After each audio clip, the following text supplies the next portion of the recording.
Hola, buenas tardes. Bienvenidos a la penúltima reunión del año de este seminario, La Dirección de la Cura y las Estructuras Clínicas. Yo le puse por título hoy, un título que siempre le pongo y que después retrocedo. Hoy es igual que otras veces, le había puesto El amo y la histérica entre el deseo y el goce. Es un trabajo que escribí y que lo tengo para ustedes, pero quizás quede para la última reunión si no nos da el tiempo hoy, porque me gustaría retomar algunos puntos del seminario 7, hacer algún pasaje cronológico muy rápido por el 8 y el 9, es decir, el que sigue a la ética, que es la histeria, estamos viendo, recuerden, ¿no? La estructura de la histeria. El de la transferencia y el de la identificación. Así que no sé si me va a dar el tiempo para poder eh, tomar ese trabajo. Si hoy no lo tenemos, lo hago como cierre del año. Eh, Recuerden lo que vimos la última vez, que siempre retomo, lo del seminario anterior. El seminario de la ética toca el universo de la falta. Eh, y que si la neurosis tiene un objetivo, dice Lacan, ¿se acuerdan en ese seminario? Es que el neurótico tiene que pagar una deuda. Y la deuda que tiene que pagar, acuérdense, es la renuncia al goce. Y es, en este seminario, va a ser entre la demanda y el deseo, que va a ubicar a la histeria, y coloca, tomando el principio de realidad y el principio del placer, que no lo voy a tomar ahora, pero que lo vimos en la reunión anterior, el concepto de das Ding, es decir, el objeto primitivo, perdido, fundamental, que está bajo la represión. O sea, es el objeto perdido primordial que queda por debajo de la represión, cuya marca lo va a tener luego el rasgunario y por supuesto lo va a trasladar en la cadena significante de cada sujeto singularmente. O sea que el rasgunario va a tener la marca del objeto perdido, y como el rasgunario es la marca que después va a tener el significante va a ir, ¿no es cierto?, recorriendo la historia del sujeto con la marca de esa pérdida del objeto. Ese das Ding, habíamos dicho, es un otro absoluto imposible de olvidar.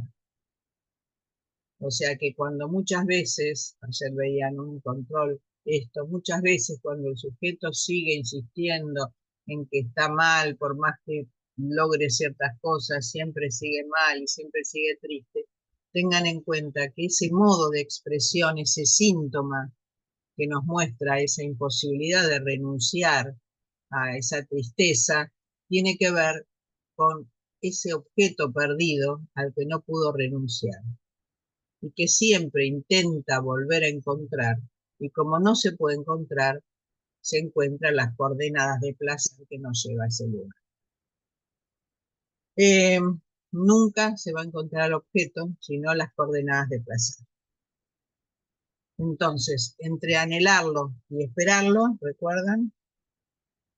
Se lo hace en nombre del principio del placer. Placer es gozar lo menos posible. Así llega Lacan a este punto. A ver un segundo, voy a cerrar una cosa.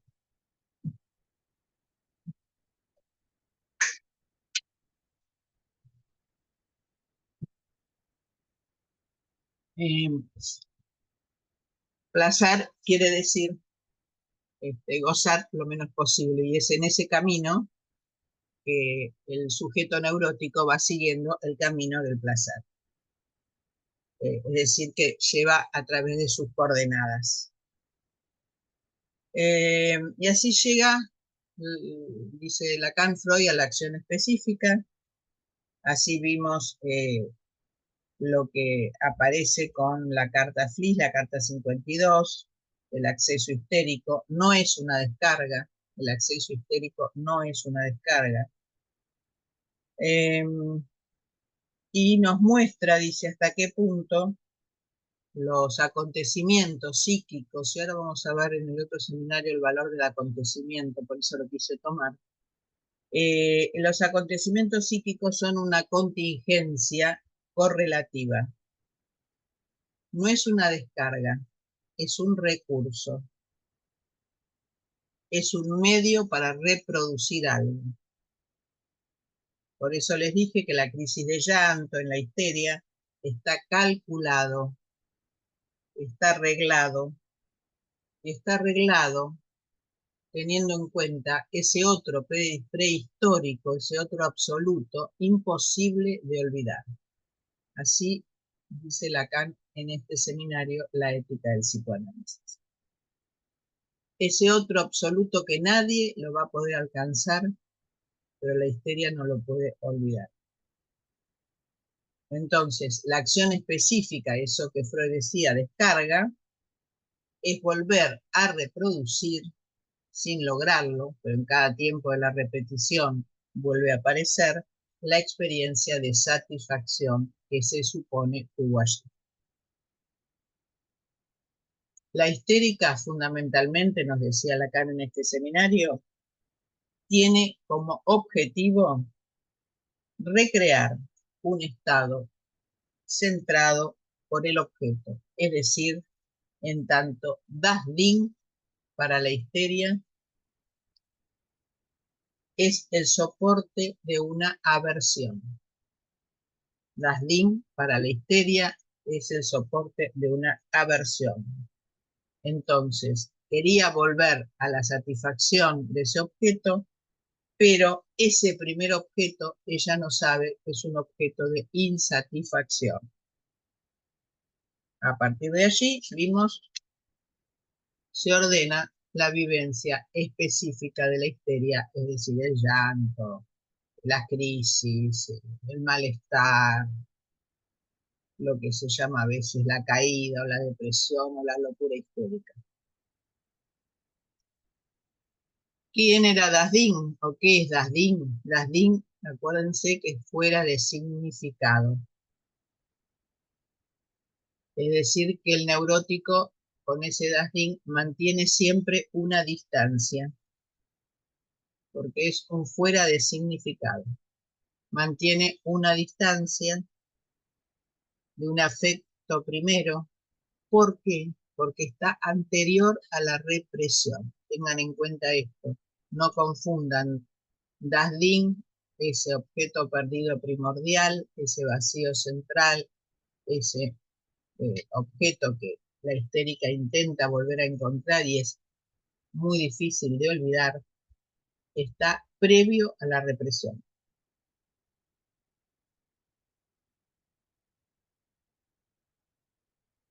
Y se presenta en la experiencia psicoanalítica como el que hace la ley.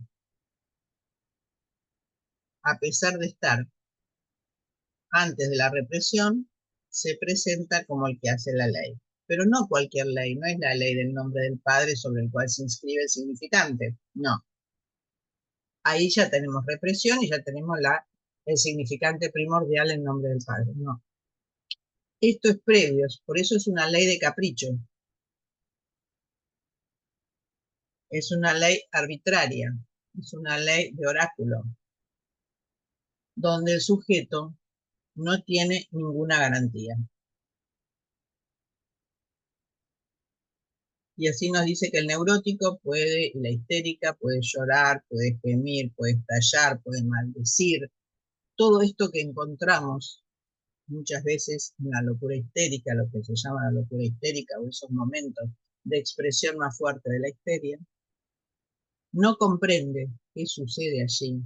Por eso arma los síntomas.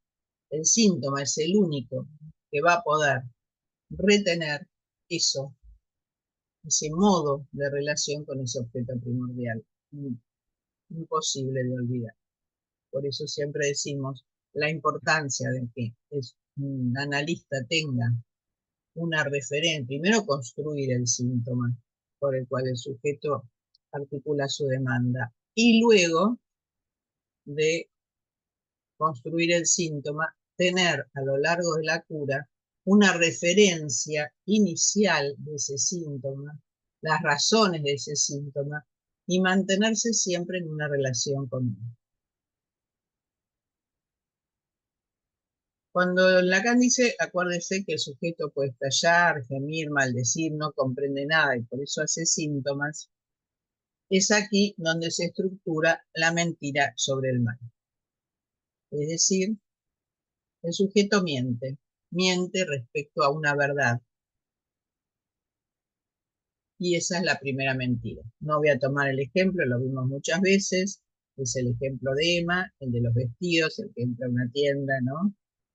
Dice que los dependientes de la tienda se burlan de su vestido, y bueno, y eso está en relación a una escena inicial donde el tendero quiso meter las manos debajo de sus polleras. Así que lo que la histérica rechaza entonces, por eso arma el síntoma, es la atracción sexual. Eso Lacan lo va a decir de diferentes formas, después lo vamos a ver cuando veamos el amo y la histérica en relación al acto sexual, la dificultad que tiene la histérica en relación a la atracción sexual.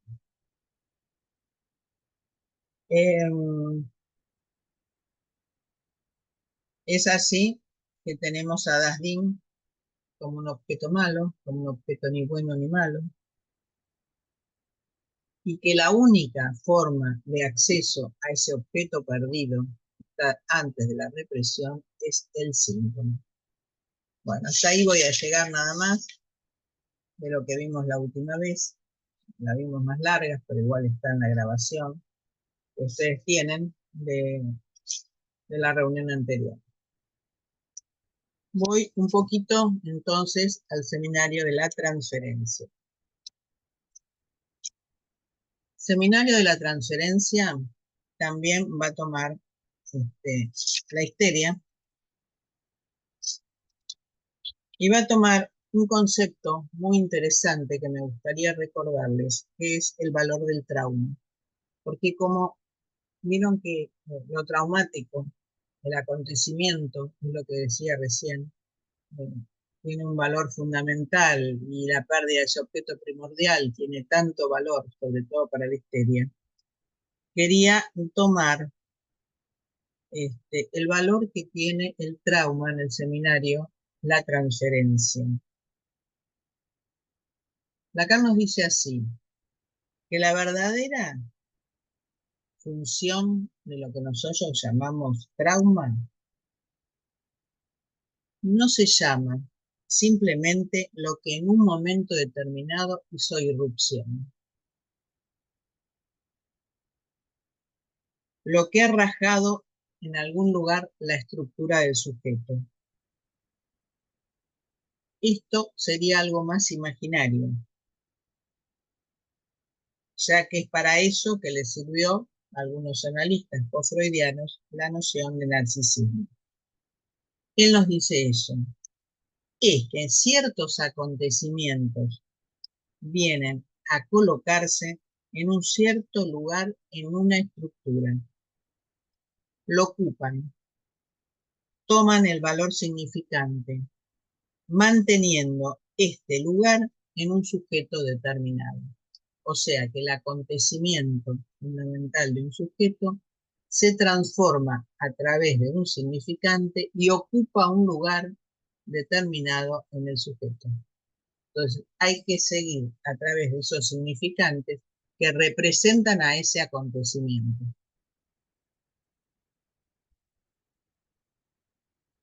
Esto es lo que hace el valor traumático de un acontecimiento. Y por eso, dice él, ese acontecimiento a través de los significantes se articulan en un mito. Me pareció muy importante esto que decía Lacan, no es el acontecimiento, tampoco son los significantes, porque el acontecimiento se articula en significantes, pero a su vez esos significantes dan lugar a un mito. Entonces nosotros, ¿recuerdan el valor que tiene el mito individual del neurótico? ¿No es cierto? Es por eso que tiene tanto valor, porque el mito individual del neurótico es lo que va a representar a través de sus significantes algo del acontecimiento.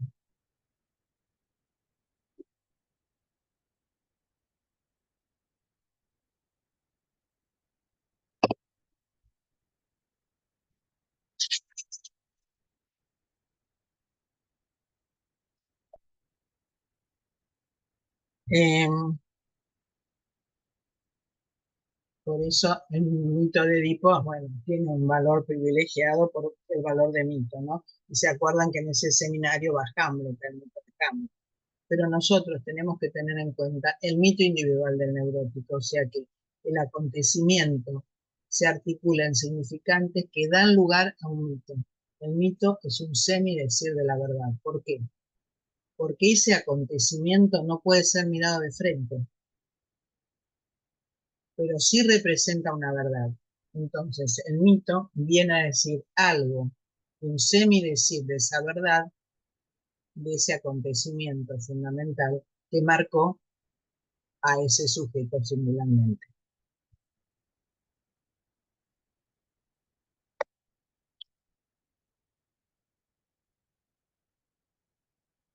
Eh,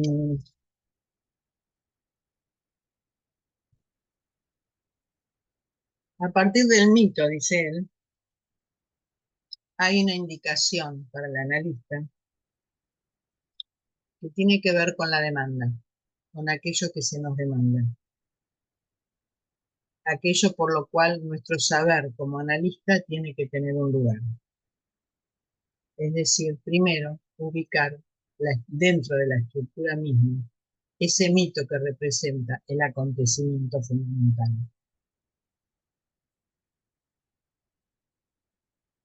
En el origen de toda neurosis, Freud ya lo dice en los primeros escritos, que hoy dice lo podemos leer en los post-freudianos como una frustración, algo ha quedado detenido. En el inicio mismo de las neurosis, algo quedó detenido, algo quedó abierto.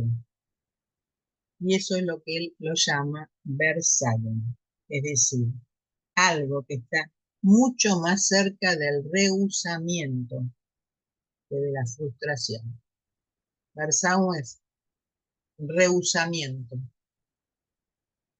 Pues tengan en cuenta que en el origen de toda neurosis, y ese es el camino que nosotros vamos a tener que seguir, algo aconteció, se transformó en significantes, esos significantes dieron lugar a un mito que es singular para cada sujeto, porque es el mito individual del sujeto, algo quedó abierto en ese momento, algo quedó detenido, y está cerca de lo que él llama el rehusamiento, la Versagen.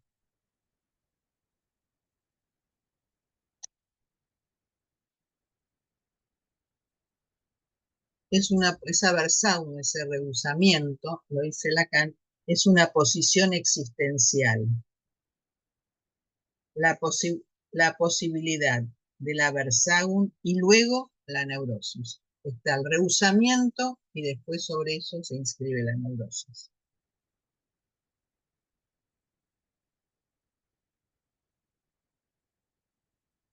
Hay una traducción aquí en el original, Versagen, dice, original más allá de lo cual estará la vía, sea la de la neurosis, sea cualquier otra vía, uno no valiendo ni más ni menos que la otra en relación a ese inicio de la posibilidad de ese rehusamiento. Lo que el término Sagen, de Versagen, implica en esta Versagen, introducible salta a los ojos, es decir, que Es un rehusamiento fundamental que se instala en ese momento. Nosotros, analistas, dice, operamos, y quien no lo sabe, solo en el registro del adversario. O sea que nos vamos a encontrar todo el tiempo con este rehusamiento, que a veces es muy insoportable. Pero tengan en cuenta que es parte de la estructura de la neurosis. Eso se puede traducir en otros términos. Cuando uno dice, este sujeto no quiere saber nada de eso que le pasa, o más adelante Lacan dice, no quiere saber nada de eso. Esto tiene que ver con ese mecanismo fundante que es el rehusamiento.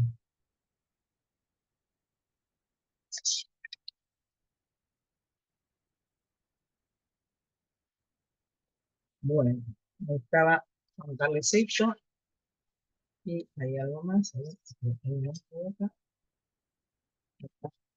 un segundo. Bueno, eso por un lado, y ahora vamos a ir a la histeria específicamente en este seminario. Me pareció interesante para colocar la estructura de la neurosis en este seminario particular y el valor del acontecimiento, el valor del trauma, que tanto hablamos de eso. Pero no sabemos qué lugar darle. Así que tengan en cuenta que trauma, acontecimiento, es insignificante si es a través del mito que puede acercarse. Entonces tenemos no solo el fantasma, no solo el significante, sino también tenemos que considerar al mito.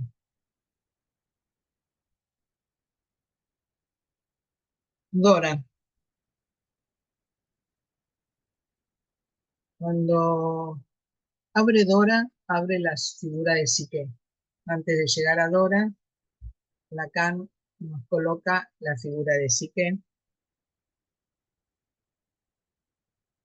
Eh, y del amor que tiene con Eros. Si ustedes se acuerdan que hay una rivalidad entre las dioses del amor.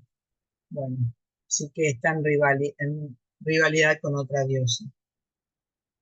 Y plantea la pregunta, así que, de por qué el lenguaje existe. Y que uno no pase su vida haciendo el amor, sino parloteando.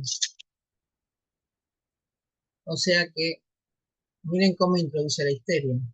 La histeria no le interesa hacer el amor, le gusta parlotear, le gusta charlar, le gusta hablar. Parlotea con sus hermanas. Ella quiere poseer la felicidad, no el amor. Quiere igualarse con sus hermanas, amigas, podemos decir también, mostrando que ella tiene lo mejor y no solamente otra cosa. Es por eso que sí que surge con su luz y un trinchador. No tengo, quise ponerle la figura de Psique, pero ustedes la pueden encontrar. Tiene un trinchante, un trinchador, lo llamo acá, no sé qué se llama. Ella no trincha nada, o sea, no pincha nada, porque esto ya está hecho, sin ser más que lo corriente, a saber que ella no ve otra cosa más que un gran resplandor de luz, y lo que va a producirse es un pronto retorno a las tinieblas. Eros se encuentra muy enfermo de eso por mucho tiempo, y no debe reencontrarse con ella, sino a continuación de una larga serie de pruebas. En ese cuadro de esta historia, sí que está iluminada, lo más grácil de la feminidad. No tengo el cuadro, pero pueden buscarlo. La verdad que no me dio el tiempo de poder presentárselos. Lo más grácil de la feminidad, en el límite de lo puber y de lo impuber, aparece como nosotros, para nosotros como una representación de la imagen fálica. Así que vuelvan sobre esa figura, decir que no son ni la mujer ni el hombre el soporte de la acción castradora, sino una imagen. Esta imagen en tanto que reflejada sobre la forma de un cuerpo. La relación innombrada porque no se puede decir, es indecible. Es lo indecible del sujeto, por lo cual el significante lo representa. Es lo puro del deseo, que se proyecta sobre un órgano situado en alguna parte del cuerpo y entrará en un conflicto imaginario de verse privado o no de ese apéndice. Este vuelve a tomar el conflicto que tiene a partir de esta figura de psique, lo que sería el camino a la femineidad. Entra en conflicto de verse privado de ese apéndice. Es en esa relación imaginaria que van a elaborarse los efectos sintomáticos del complejo de castración. Y ahí va, a partir de esta introducción que nos hace Lacan en este seminario sobre psique, sobre el pinche, no sé, no es un pinchador, que no pincha nada, al sujeto histérico.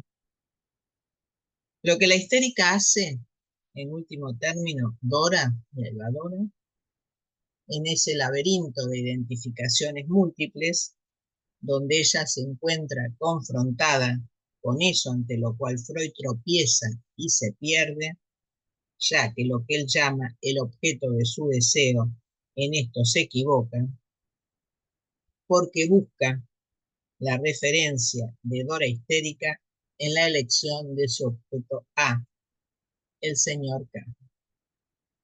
Es de una forma A, porque ustedes saben que acá todavía no está el objeto A, definido más que en el seminario que sigue, que es el seminario de la identificación. Y Freud mismo, después del señor Kant. O sea que Freud se equivoca porque piensa que es el objeto de su deseo. Es allí donde está, dice Lacan, el fantasma, en tanto soporte del deseo. O sea, ustedes ven una cosa que les quiero mostrar. No hay posibilidad de acercamiento al fantasma si no se atraviesa por el mito. O sea, hay una articulación entre mito y fantasma. El mito es un semidecir de la verdad para representar algo de un acontecimiento que solo puede ser representado en significantes a través de un mito, y el fantasma es el soporte del deseo, una forma imaginaria simbólica como soporte del deseo. Entonces, tengan en cuenta que uno dice no puede ir directamente al fantasma fundamental de un sujeto sin haber construido a través de los recuerdos, de la historia, porque a veces yo encuentro esto, que se quedan en la historia como si la historia fuera verdadera, no que la historia son recuerdos encubridores que se pueden transformar en un mito para el sujeto. No sé cómo transmitir esto, para decirles que en la clínica, porque lo encuentro muchas veces, uno puede ir a la historia, encontrar la historia, las razones de los padres, de la madre, de los abuelos, de lo que dice. Pero si eso a uno no le da el valor de mito, un valor de un semidecir de la verdad, un valor significante para que pueda decir algo distinto de lo que aconteció en el recuerdo encubridor, no podemos construir la dimensión fantasmática. O decimos, no podemos quedarnos solo en el mito, que es la historia, por supuesto, singular de cada sujeto, en los recuerdos que no pueden quedar fijos, hay que darles el valor del recuerdo encubridor, y con todo eso podemos construir la dimensión fantasmática, como sostén del deseo. Después están esos fantasmas singulares de cada momento de la cura, pero tenemos que tener en cuenta cuál es la estructura de la histeria y ese fantasma fundamental que es muy singular. Entonces, después de esta introducción de psique, de esta introducción del valor que tiene para el camino de la feminidad en lugar del pene, es decir, que esto que ese apéndice, como dice acá Lacan, que la histeria no termina de aceptar, va a la dimensión de Dora y el fantasma. Entonces, rectifica Freud cuando le dice que el objeto del deseo es el señor K o es Freud, en reemplazo de él, sino que nos dice que Dora no sería histérica si ella se contentara solo con ese fantasma. El sujeto barrado, Los Ángeles. Ella apunta a algo mejor. Por eso venía de Dasdin, por eso venía del otro absoluto, primordial, imposible de olvidar, que siempre quiere retornar para encontrar la satisfacción, cuando en realidad fue un lugar de insatisfacción, y viene a decir esto. Ven que tiene una relación entre un seminario y otro. Entonces, quiero decirle esto, que Lacan nos dice que no se contenta Dora simplemente con el sujeto barrado, Los Ángeles. Ella quiere algo más, A mayúscula, no A pequeño. El otro absoluto. Ven que tiene una relación entre el seminario 7 y el que sigue la transferencia. Ella quiere el otro absoluto. ¿Quién es el otro absoluto en ese momento? La señora K. Ese otro absoluto, para ella, es la encarnación de esa pregunta. ¿Qué quiere? ¿Qué es una mujer? ¿Qué quiere una mujer? ¿Qué es una mujer? Entonces, tenemos que encontrar en el fantasma de la histérica no se relaciona con el pequeño otro, con el objeto A, sino con ese otro absoluto que vimos imposible de olvidar y que en esta oportunidad y en otros casos van a ser otros. Hay un otro absoluto, ese A, que acá está encarnado por la señora K. Entonces, a nivel del fantasma, no es la relación del sujeto con el pequeño A lo que se produce, porque ella es histérica, sino con el A mayúscula, en el cual ella cree casi de forma paranoica, dice Lacan. Ella cree en otro absoluto casi de forma paranoica. ¿Qué soy? Para ella, para la histérica, que soy, tiene un sentido pleno y absoluto para ella. ¿Qué soy? ¿Qué quiero? ¿Qué desea? Y esa respuesta la va a encontrar en ese otro que representa el otro absoluto para ella.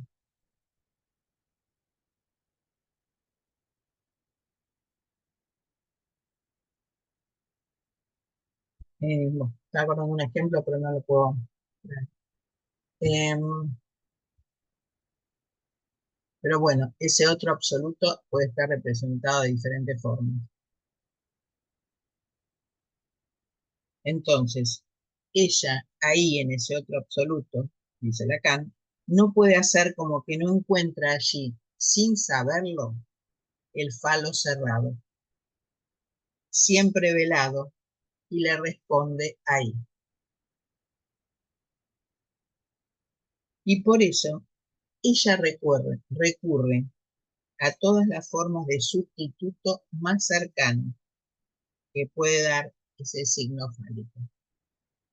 Es decir, que si ustedes siguen, dice Lacan, las operaciones de Dora o de cualquier otra histérica, no se trata para ella más que de un juego complicado,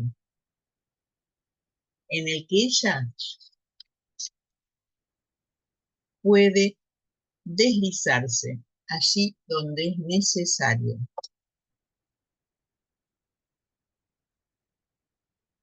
O sea, en relación a ese otro absoluto en el cual ella busca y crea, también dice entonces, a partir de eso, que representa un signo fálico, ese otro absoluto es como el signo fálico por excelencia, pero no se trata entonces para ella más que de un juego. Y ahí hace un juego complicado. en el que ella se desliza donde es necesario, sutilmente, de un lugar al otro. Eso es lo que juega ahí como falo imaginario, como el menofí. Es ella quien sostiene la relación con la señora K, porque su padre es impotente. Y debido a que esto no es suficiente, ella hace intervenir, ella, Dora, hace intervenir al señor K, a quien va a rechazar totalmente hasta el abismo cuando él le dice lo que no tiene que decirle nadie a ninguna histérica. Acá se traduce por mi mujer no es nada para mí. La otra forma más clara de traducción es que él no tiene el pene colocado allí. Porque recuerden que va a esta figura del pene de un falo como representante.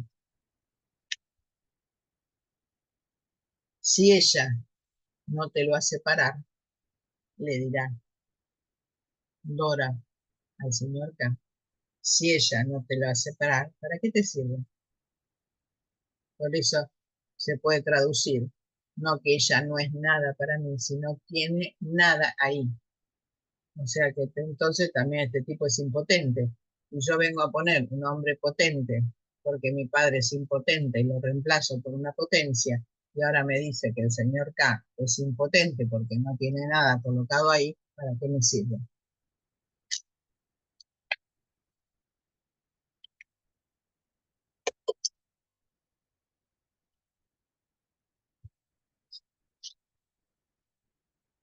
Entonces, dicho esto, nos va a decir,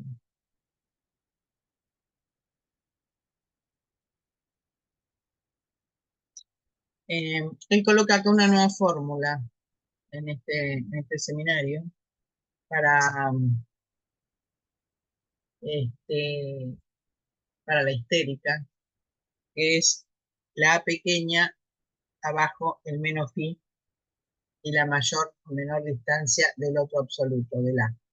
O sea, sería la barra abajo, el menos phi, mayor o menor distancia de qué? Del otro absoluto. Ven que cambia ahí la fórmula del fantasma para la histérica. Porque ella quiere representar lo que no puede, que es ese falo imaginario. Entonces, como no puede, su padre es impotente, sostiene la relación como objeto de deseo en ese otro absoluto, que es la señora K, hace ese juego entre todos ellos, coloca ahí ella al señor K para decir que si el padre es impotente, él va a colocar la potencia. Pero resulta que él le dice que es impotente. ¿Por qué le dice que es impotente? Porque no tiene nada colocado en la señora K. Entonces, si es impotente, ¿para qué me sirve? Es un juego lo que ama la histérica. Ustedes ven que es un juego de intriga, un juego intrigante.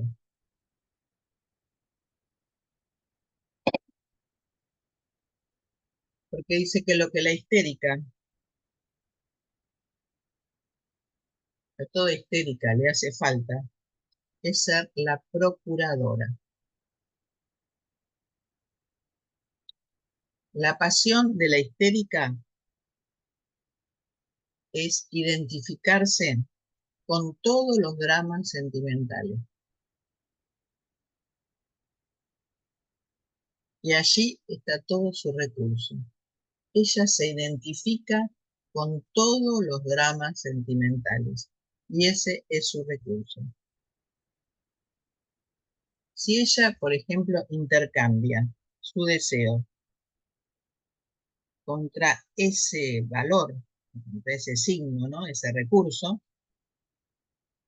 no busquen en otro lugar, sino allí, el valor de la mitomanía. O sea que la histérica es una mitómana. Por eso engaña, por eso es tan difícil, por eso hay que encontrar tantos recursos para avanzar con esta estructura. Hay una cosa que ella prefiere, con esta mitomanía que tiene, ¿no? Hay una cosa que ella prefiere a su deseo. Prefiere que su deseo sea insatisfecho. Prefiere, escuchen bien, prefiere, frente a cualquier deseo, que su deseo sea insatisfecho. La palabra preferir es muy importante. Ella prefiere que su deseo sea insatisfecho. ¿Para qué? Para que el otro guarde, ¿qué? La llave de un misterio.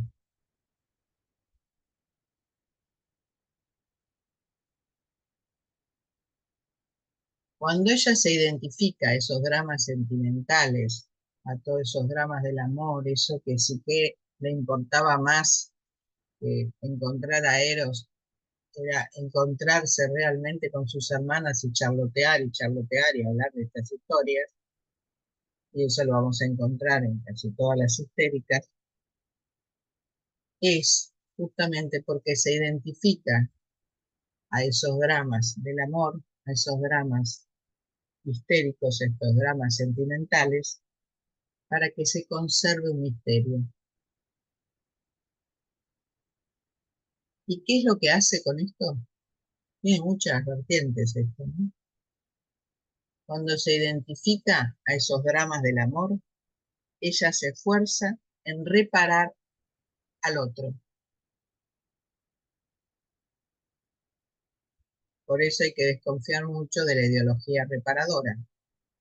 Se la ojo con reparar o querer reparar, o esa teoría kleiniana que muchos de nosotros seguimos sosteniendo, que es la reparación, ayudarla a que esté mejor, a que no esté insatisfecha, que consiga lo que quiere. No por mal camino ahí. El analista se transforma en un analista reparador, vamos por mal camino. ¿Por qué? Porque la histérica siempre va a querer buscar la insatisfacción en ese punto. Me van a preguntar cuál es el camino. Bueno, el camino es ver todas estas vueltas.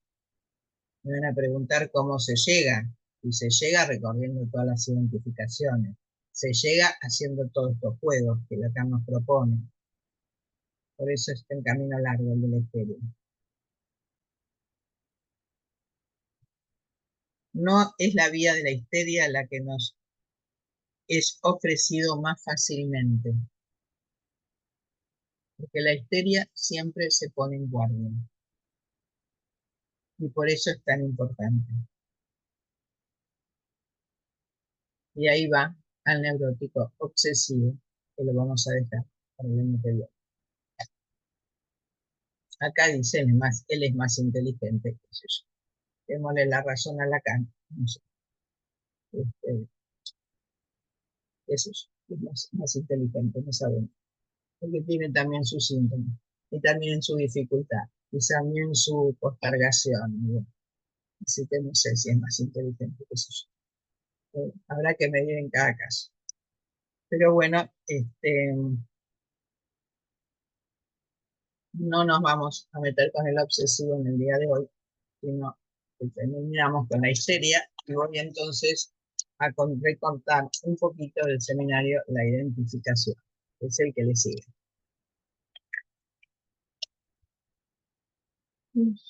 Qué largo que es esto.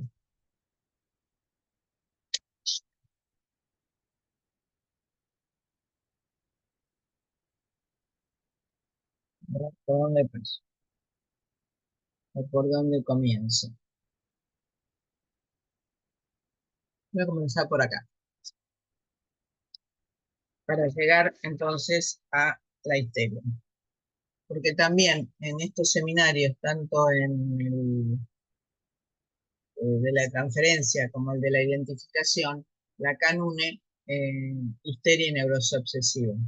Entonces es muy difícil separar uno del otro. El de la transferencia me fue más fácil. Acá veremos que creo que no es tan fácil.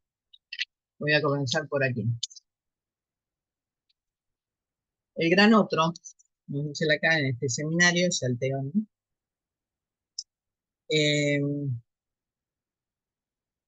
no responde a nada. Es que hay algo que el sujeto neurótico no quiere saber. Quiere saber nada. La nada, acá, no es la nada sartreana, ¿eh? La nada, cuando ustedes van al seminario de la identificación, la nada es la envoltura del objeto. Acuérdense, para los que van trabajando en el seminario de identificación, la nada no es filosófica, sino que la nada lo define aquí como la envoltura del objeto. Hay algo que no quiere saber nada, y muy precisamente a esa pregunta se une la impotencia. La impotencia del gran otro que se enraiza con un imposible, que es el mismo sobre el cual nos había conducido en otro momento la pregunta por el sujeto. No es posible tener un vacío y que haya una división sobre ese vacío.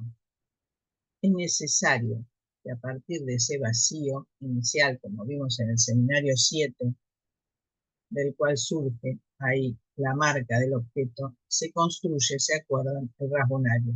El rasgunario lleva la marca del objeto.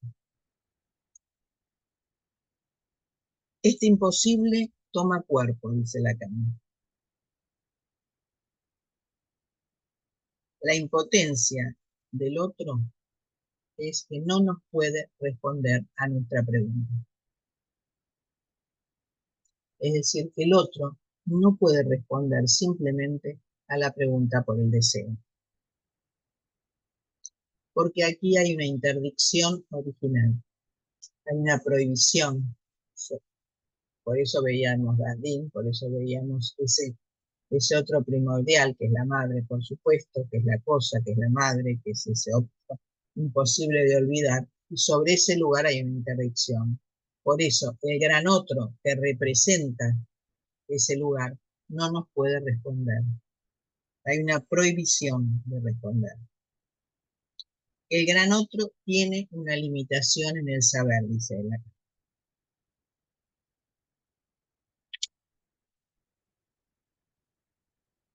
Entonces, ¿cómo se constituye el deseo?, se pregunta él. Con lo que está oculto en el gran otro. O sea, el deseo se constituye con lo que está oculto en el gran otro. Es lo imposible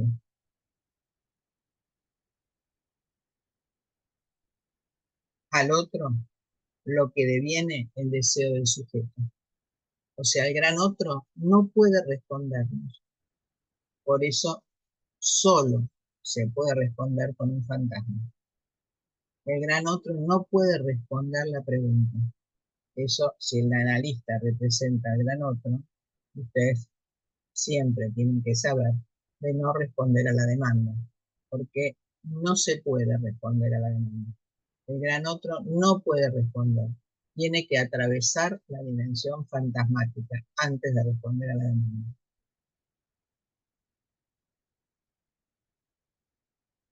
Es lo imposible del gran otro de responder lo que deviene el deseo del sujeto.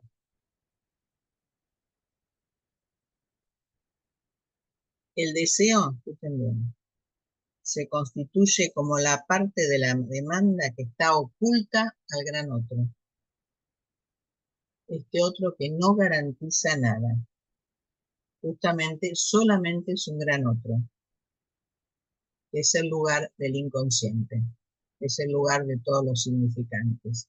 Es un lugar vacío, es un lugar el lugar de la palabra.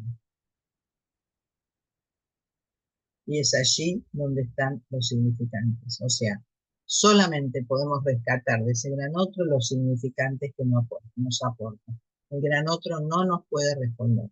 Solo podemos extraer de él los significantes. Y los significantes llevan la marca de ese rasgunario, y ese rasgunario lleva la marca del objeto perdido.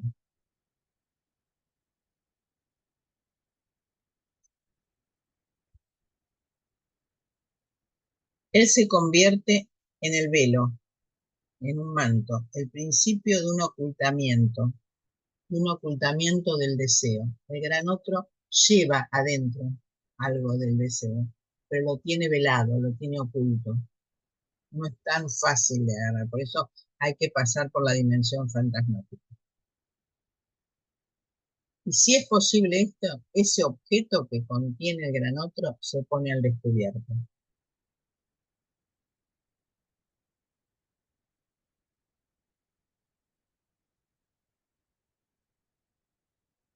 Por eso, en lugar del gran otro, nada es seguro. No hay nada seguro. Solamente es seguro lo que lo oculta, ese objeto del deseo. O sea, el gran otro no es seguro, solamente es seguro lo que oculta, que es el objeto del deseo. El objeto del deseo existe, por eso acá recién empieza con el objeto A. En el 7 se acuerdan que era la galma. Si bien hablaba del objeto, no estábamos hablando del objeto A precisamente, eso lo vimos en la jornada. El seminario 7 lo nombra como un objeto galmático. Acá recién está hablando, empezando a construir este concepto fundamental de Lacan, que es el objeto A, que dice que está oculto, ese objeto del deseo, en el lugar del gran otro, que tenemos que descubrirlo. Ese objeto del deseo existe como esa nada misma, acuérdense, nada, envoltura del objeto, como esa nada misma de lo que el gran otro no puede saber. Esa nada en tanto oculta al otro como consistencia, se convierte en el envoltorio de todo objeto. Ante la pregunta misma del sujeto, se detiene en la medida en que el sujeto no es entonces más que una respuesta imaginaria. Es el otro, es el gran otro, de alguna manera, es el que va a darnos el lugar de encontrar la demanda. Puede encontrar la demanda porque puede desconfiar del gran otro. Entonces, cuando alguien, ustedes ven que confía demasiado en la palabra del otro y está tan seguro de lo que el otro dice, sobre todo un otro importante para el sujeto, tienen que empezar a trabajar sobre esto para colocar ahí una duda, porque si no el otro toma consistencia y el otro es un lugar vacío, es el inconsciente, es un lugar de todos los significantes. Entonces, tengan en cuenta de no darle tanto valor a la palabra del gran otro cuando ustedes lo escuchan, porque de ese lugar, si se puede colocar el no saber del otro, el otro es un otro limitado en el saber, igual que el sujeto, el otro está barrado, el gran otro está barrado también, porque está limitado en su saber, solo tiene valor de garantía porque oculta en el seno ese objeto del deseo. Entonces, si el sujeto puede excluirlo, el no saber del otro, es decir, que hay una ignorancia del gran otro. Tengan en cuenta esto, porque para la clínica es fundamental. Hay muchos analizantes que creen que la palabra del otro es la única que vale y tiene una fuerza de marca muy fundamental.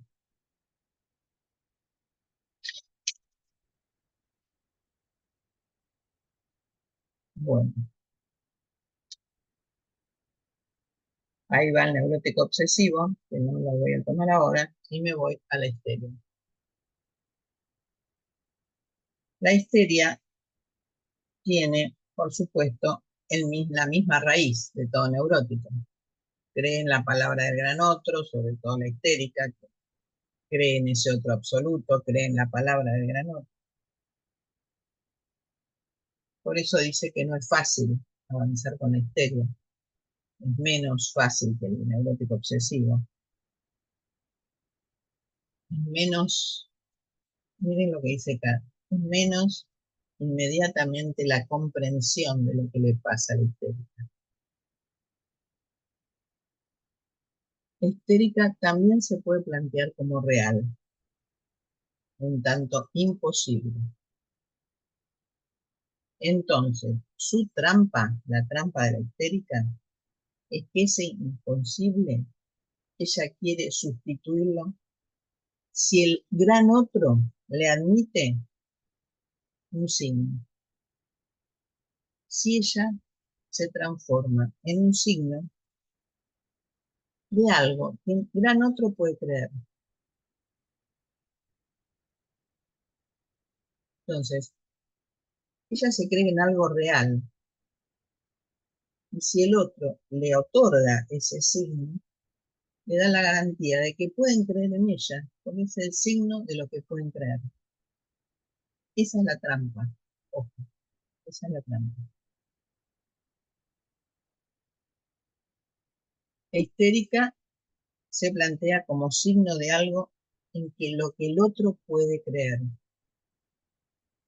Pero para constituir ese signo, ella es bien real. Es necesario que ella se transforme en ese signo y marque al gran otro.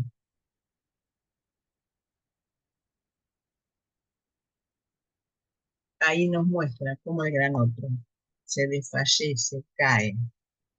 Evidentemente, lo que nos muestra la histérica, y por eso Freud empezó por ahí, que hay una inconsistencia en el lugar del gran otro, que no es la garantía de nada, que solamente, como ella cree en lo absoluto, se cree que el gran otro le va a otorgar a ella un signo, entonces hay que creer en eso. Pero nos muestra también que el gran otro no es garantía, solo tiene en el corazón el objeto del deseo. Bueno, hasta acá la identificación. La próxima semana, como fin y como cierre de este seminario sobre la histeria, vamos voy a tratar de transmitirles ese trabajo que les prometí para hoy, que es entre el amo y la histérica, entre el deseo y el goce. Bueno, algunas pequeñas preguntas y los remito a los seminarios. Yo hice un gran recorte para poder traer esto hoy. Y vamos cerrando este seminario con algunas preguntas. Sergio y Marcelo.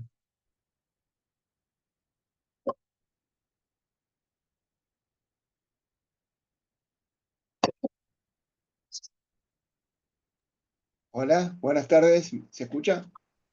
Claro.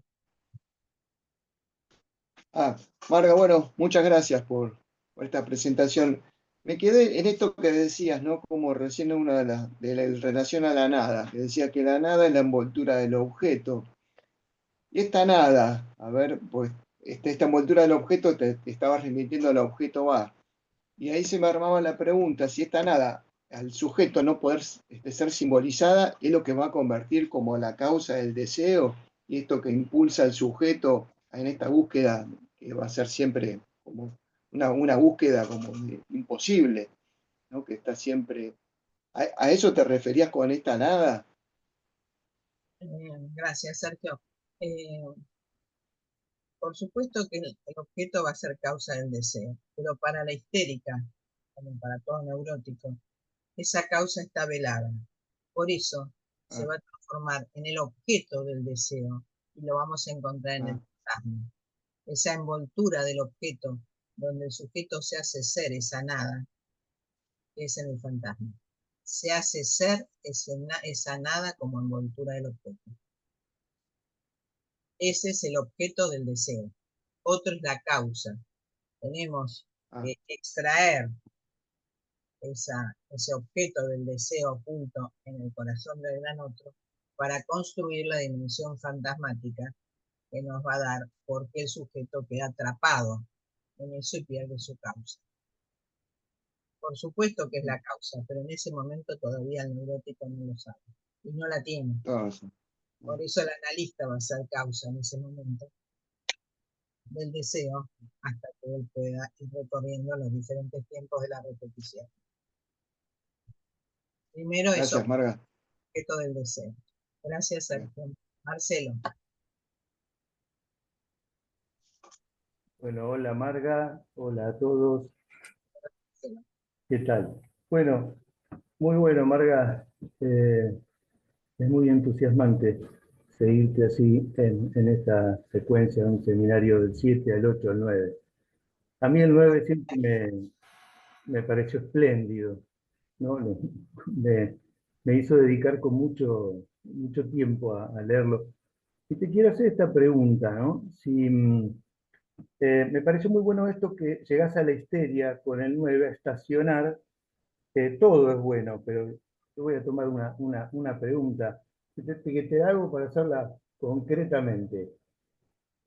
¿No crees que el seminario 9 muestra que esto de responder a la demanda está mal como dicho, mal enunciado? Porque él viene a decir que la demanda per se estructuralmente no se responde y que el objeto del deseo en todo caso va a aparecer por ir por el buen sendero de la demanda, que no tiene respuesta, y que va a ir mostrando el objeto, va a ser aquello que ni siquiera el gran otro tiene acceso, que desconoce. Por eso el camino es la demanda. Entonces digo, y muy bueno me pareció esto que decís, la histeria, ¿no? La histeria se dedicaría a batallar, a enfrentar, a querer negar esto, a decir, a camelear, encontrando que sí, que hay una palabra, un signo que la representa a ese objeto. Entonces digo, ¿no está dedicado a los analistas? Digo, ¿no es un seminario que es eminentemente práctico? Porque este objeto que estructuralmente necesita de una progresión, de una dialéctica para ir dando con él, porque no. Y la histeria lo que intentaría es cerrar eso. En todo caso, me gustaría que, si podés ampliar esto, ¿no? ¿Cuáles son las formas tan complejas en la cual el analista puede quedar atrapado en un significante para la histeria? Y quedar como cerrado, porque en realidad pareciera todo un procedimiento de apertura, de bancar la demanda. Sí, claro. Gracias, Marcelo. Claro, sí. Sí, primero este seminario es muy bueno, por supuesto, como para los analistas. Yo creo que cada seminario tiene uno se fascina con uno, se fascina con otro. Evidentemente que sí, cada seminario tiene, pero a mí me gustaba ver cómo va continuando en la cronología, ¿no? Porque no podemos pensar en el gran otro al cual Dora o la histérica va a la búsqueda de ese gran otro sin pensar en la anterior, que era Dasdin. Y no podemos pensar que ese gran otro, la histérica, lo toma para sí, para transformarse en un signo de ese gran otro, porque el otro no le responde. Lo único que puede hacer es articular una demanda que no lo puede responder de ninguna manera y que solo se responde con un fantasma, donde ella ni siquiera cree en ese fantasma. Porque como decía el seminario anterior, ella cree en el gran otro. Ella tiene siempre esa nostalgia de que va a encontrar la satisfacción de un lugar que fue insatisfecho. Por eso sostiene la insatisfacción permanente. En este seminario lo que nos muestra es que ella cree ser signo para la histeria, me estoy deteniendo solo ahí, ella cree que ser signo de la demanda del otro. Es una impostura, evidentemente, es una dimensión de engaño. Por eso dice Lacan en muchos lugares, no hay que creer. Ella cree o tanto en la palabra del otro, que está tomada totalmente por el otro, o que el otro crea que ella es signo del gran otro, como si representara a ese lugar del gran otro. En eso nos tenemos que mover. En esos dos lugares nos tenemos que mover, como una impostura permanente que tiene la histeria. La histeria Es que ser, tiene lo que tiene, que no lo leí ahora, lo que llama la mascarada femenina, ¿no? Lo que se llama la Marga, ¿qué es mascarada femenina o la impostura. signo del gran otro? ¿Qué es que quiere ser signo de gran otro? ¿No? Porque lo representa con un signo, como si ella tuviera el signo, no es significante, el signo representa una cosa para otra cosa, o sea, un directo, ¿no? Ella es el signo que representa al gran otro. No es que hay otro significante que lo representa, ¿entendés? no es que un significante representa al sujeto para otro. Ella representa al gran otro, es como si fuera el gran otro, como cree tanto en ese gran otro. Por eso el fantasma, por eso decía que hay una relación entre un seminario y otro. El fantasma de la histérica es la relación con ese gran otro absoluto. Ella cree que lo es signo de ese gran otro absoluto, cuando en realidad es un lugar vacío, un lugar que solo tiene el corazón de los significantes, es el inconsciente. No, el gran otro es un lugar nada más. Ella le da consistencia y por eso cree que es un signo de ese gran otro. Por eso la introducción de esta histeria en este seminario, que recién se los leí muy rápidamente, es el no saber. Se sabe que el otro tiene una limitación. El otro tiene tanta limitación como el mismo sujeto.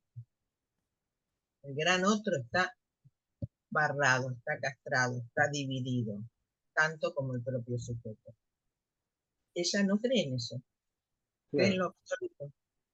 Lo absoluto. Y ella cree que es el signo de eso absoluto. Esa es la impostura, esa es la mascarada femenina, ese es el menos fi que se imagina ser. A eso me refería. Bueno, Gracias, gracias, Marcelo. Adriana.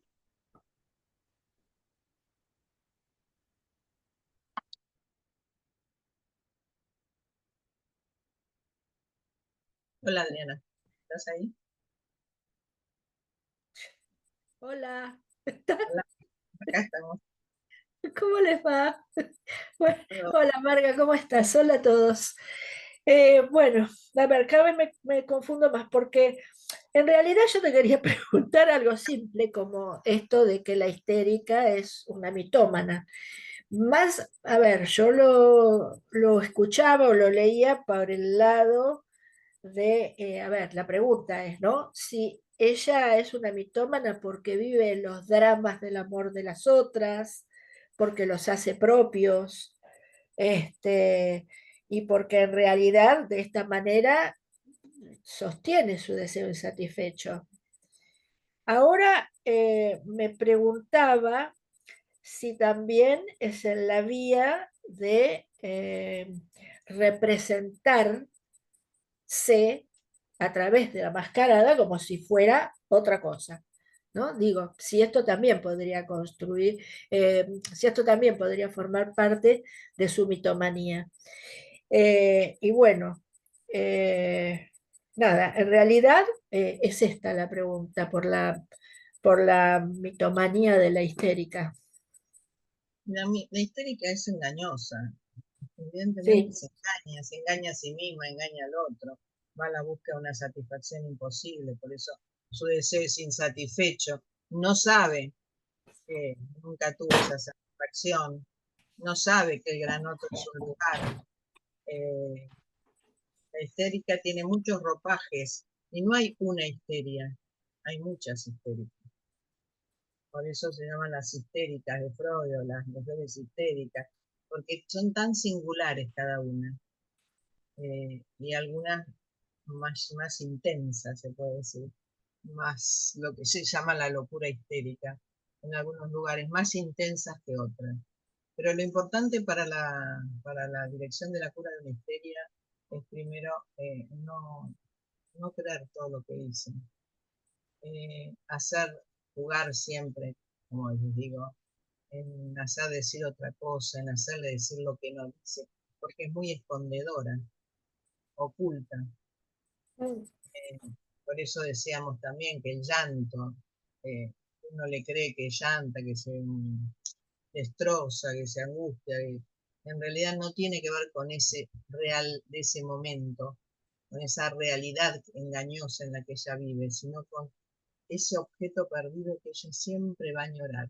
Entonces en eso nos engaña, en eso es una mitómana, en eso inventa historias. Y bueno, uno tiene que no creer, porque siempre entiendo que si uno termina creyendo exactamente lo que el otro le dice al analista, estamos siempre en el registro del imaginario. Y la histérica es justamente, por eso entró Freud por ahí, es la que más nos lleva al discurso del gran otro, al valor del inconsciente, al lugar que tiene el padre en la estructura misma, y eso lo vimos a lo largo de este año. Entonces, tenemos que trabajar, no sé, tenemos que trabajar mucho en la histérica. Nos hace trabajar demasiado, porque sí, es una mitómana en muchos sentidos. Entonces, se cree, por ejemplo, en la palabra del otro como absoluto, alguna, y entrega todo al gran otro, lo que supone quien representa ese gran otro, que no lo es, pero quien representa. Por ejemplo, como Dora, ¿no? Le entrega todo el padre, y le entrega la señora K, y va al señor K, todo fantástico. Hasta que un día se da cuenta que el otro no era lo que ella creía, cayó. Así pasa de uno a otro. Hay un camino, por eso el fantasma de la histérica es el Don Juan, porque le gusta ir intercambiando unos y otros con otros, con otros. Ella puede transformarse en Don Juan, enamorarse de aquellos que representan en Don Juan, porque el Don Juan representa ese lugar del enoto absoluto, ese lugar engañoso. Ustedes leyeron las novelas de Don Juan, se dan cuenta que siempre es un impostor. Está en un lado y se lo busca en otro. Se cree que es una cosa y es otra cosa. Yo les leí en algún momento el trabajo, creo que está en la escuela, que yo hice sobre Don Juan, como el fantasma femenino. Y sí, es una mitómana en muchos sentidos realmente. Bueno, vamos a dar Gracias. un ratito, dos preguntas más y cerramos. Valeria y alguien más en encuentro. Hola, Valeria. Hola Marga, hola Hola. a todos. Gracias Marga por esta transmisión. Espera, qué lío. Bueno, acá estoy. Mira, me quedé pensando cuando tomaste el seminario acá 8, que decías el valor que tiene el trauma y la diferencia entre lo que se llama la irrupción del trauma, que es en el registro imaginario, ¿no? Y como, no sé si está bien lo que voy a decir, pero como esto que decía que hay ciertos acontecimientos que se transforman en un significante determinado. Si eso lo podías como abrir un poquito, ¿qué quiere decir? Que se transforman en un significante determinado, si está en relación a que esa transformación en ese significante determinado conforman lo traumático. Y este pasaje de estos acontecimientos que se tienen que articular en un mito, claro, porque el trauma no se puede mirar de frente y es necesario el mito. Bueno, si podrías abrir eso, Marga. Tal cual lo dijiste. Eh, el trauma, no sé, por eso es muy importante hoy, porque mucha gente cree que el trauma, qué sé yo, que fue, no sé, le pasó tal cosa o tal otra, que fue violada, que tuvo un trauma terrible en la vida porque le pasaron cosas muy difíciles, y seguramente que sí, si no, no estaría en nuestro consultorio. Pero esos traumas no se pueden ir directamente, no se puede ir al acontecimiento directamente. Así como la muerte del padre se transforma en un significante porque es un acontecimiento, porque el padre se puede morir, pero fundamentalmente es un significante que arma toda la cadena significante. Eso nos muestra bien cómo un acontecimiento se puede transformar en un significante fundamental. Muerte del padre, significante fundamental, nombre del padre. Ese es el primer paso que uno puede dar. Como un acontecimiento se transforma en un significante. Que ese significante no alcance para representar el acontecimiento porque realmente es traumático para el sujeto, por eso necesitamos del mito. Porque si tenemos el significante, tenemos la posibilidad de un saber. El saber, el significante nos lleva al saber. El mito nos lleva a la verdad, al semidecir de la verdad. Entonces tenemos que articular el saber que articula los significantes con el semidecir de la verdad del mito. El mito, vuelvan otra vez al mito individual del neurótico. La novela familiar del neurótico o el mito individual, los dos, el de Freud y el de Lacan.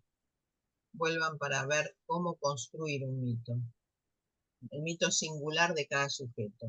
Cada sujeto, por eso digo, la historia tiene valor, pero la historia tiene valor si uno la transforma en un mito.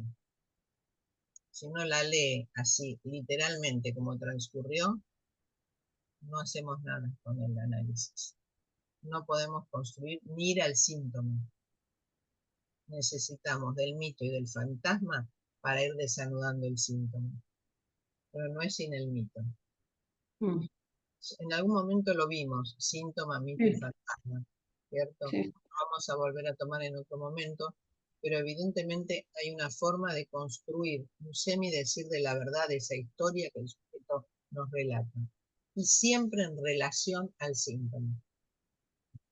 No se olviden del síntoma, porque si no parece que es una historia que uno construye, un mito que uno construye porque tiene ganas de investigar. No, porque hace al sufrimiento del sujeto. Lo traumático, toda historia tiene un acontecimiento traumático. Desde el trauma de nacimiento al trauma de la escena primaria, al trauma del encuentro con la privación para lo femenino y con la castración para el camino del varón. Tiene muchos lugares al camino de la historia de lo traumático. Lo traumático es la sexualidad. Entonces, evidentemente hay que ir a ese lugar, pero como uno no, como bien decís, no se lo puede mirar de frente, hay que construir un mito alrededor de eso.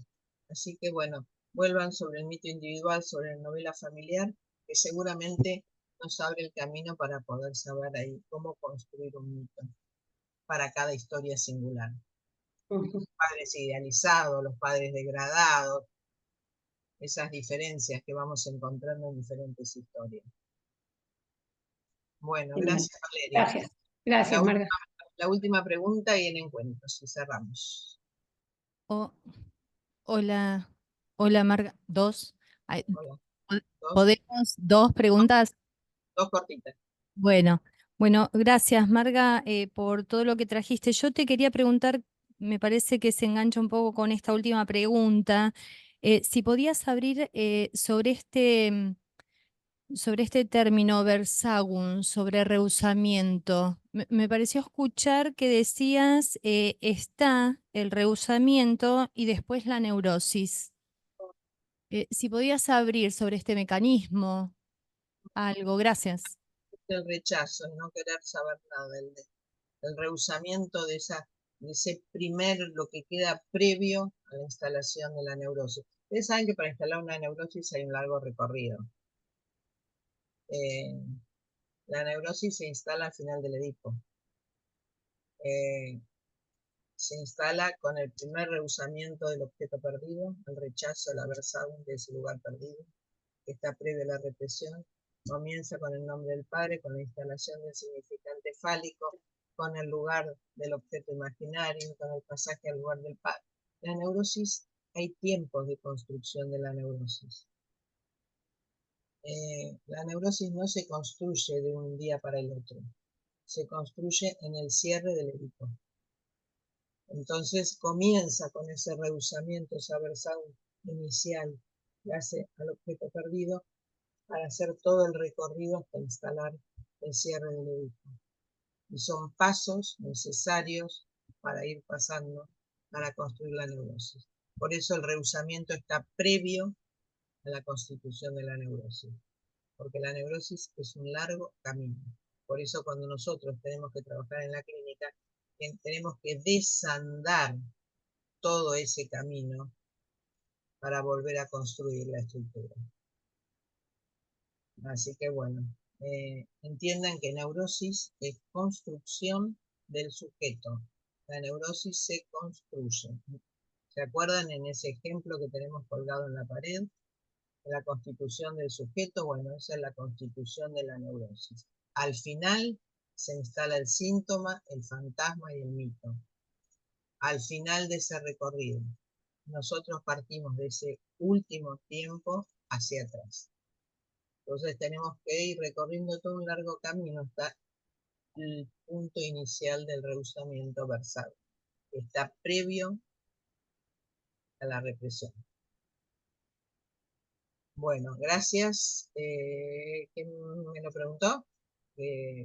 Sí, yo quería hacer una pregunta, Marga. No, recién, que no tengo los nombres acá, los tengo yo. Aquí en la... Catalina. ¿No? ¿Catalina? Sí, antes. Sí, Marga, Catalina, yo te había preguntado, te agradezco. Para hacer rápido ya había pasado el micrófono, perdón. Ahí te lo paso a Noemí. Gracias. Noemí. Hola.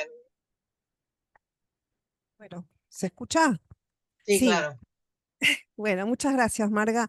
Yo quería, se me había armado una pregunta, a ver si te escuché bien, si te seguí bien, cuando hablabas del síntoma y DASDIM, que el síntoma es el modo de relación con ese DASDIM. ¿Cómo se puede pensar esto? Porque ese DASDIM es ese objeto primordial, primitivo, perdido, que está por debajo de la represión. ¿Cómo puede el síntoma dar acceso a ese DASDIM si el síntoma tiene que ver, según Lacan y según lo que yo le pude leer, con que se monta sobre lo reprimido primordial y son significantes, tanto lo reprimido como el síntoma? Entonces, ¿cómo se puede esto pensar, articular? ¿No? ¿Me explico? Sí, gracias, Noemí. Gracias. Sí, claro, está bien la pregunta. Y se puede articular porque es lo que sostiene el síntoma. DASDIN, ese vacío central al cual no se puede acceder porque está perdido, pero nos da la posibilidad del movimiento de la repetición, de la búsqueda siempre de ese objeto perdido. Y el síntoma no se puede desanudar si no uno va en esa repetición permanente a la búsqueda de los significantes que quedaron ahí anudados a ese objeto perdido.